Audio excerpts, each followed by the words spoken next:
শুভেচ্ছা স্বাগত ময়মনসিংহবাসীর পক্ষ থেকে। এই নির্বাচনে ব্যালট বাক্স এনে ক্যান্টনমেন্টে ভোট গণনা 1980 সালের 7ই ডিসেম্বর। বর্তমান একটা নির্বাচন কমিশন হয়েছে, তারা বলেছেন ইতিহাসের সবচেয়ে ভালো নির্বাচন নাকি তারা উপহার দিবেন। আমরা তাদের একটু এসিড টেস্ট দেখতে চাই।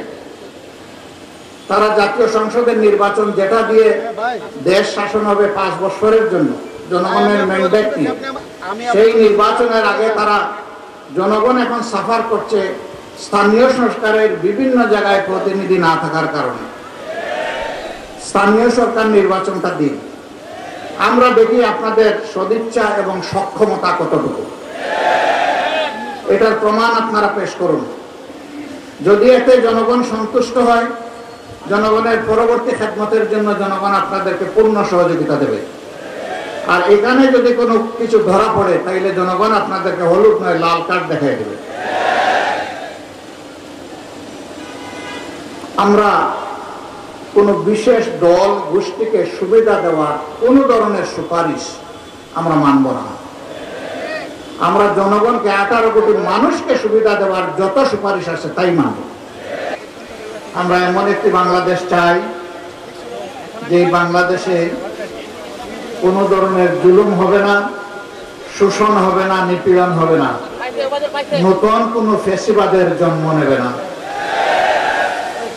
আমরা এমন একটি বাংলাদেশ চাই যেখানে মানুষে মানুষে কোনো বৈষম্য থাকবে না।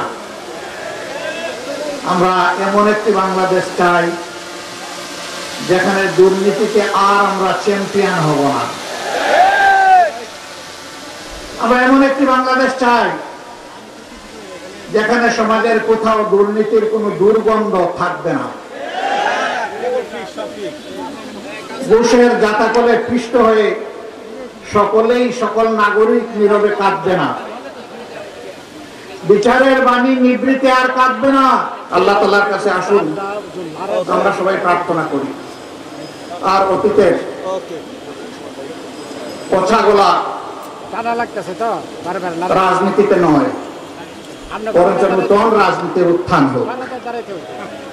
তরুণ যুবকদের কাছে আমাদের বিনয়ী অনুরোধ, দুনিয়ার সমস্ত পরিবর্তন হয়েছে তরুণদের উপর ভর করে, তাদের বাহুর উপর ভর করে।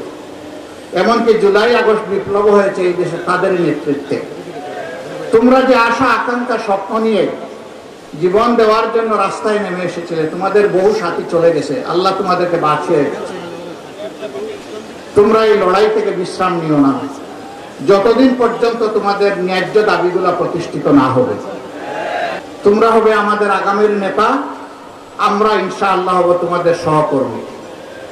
এমন একটি বাংলাদেশ গড়ে তোমাদের হাতে আমরা উপহার দিয়ে তোমাদেরকে দেশ এবং জাতির খেদমতের সুযোগ করে দিতে চাই।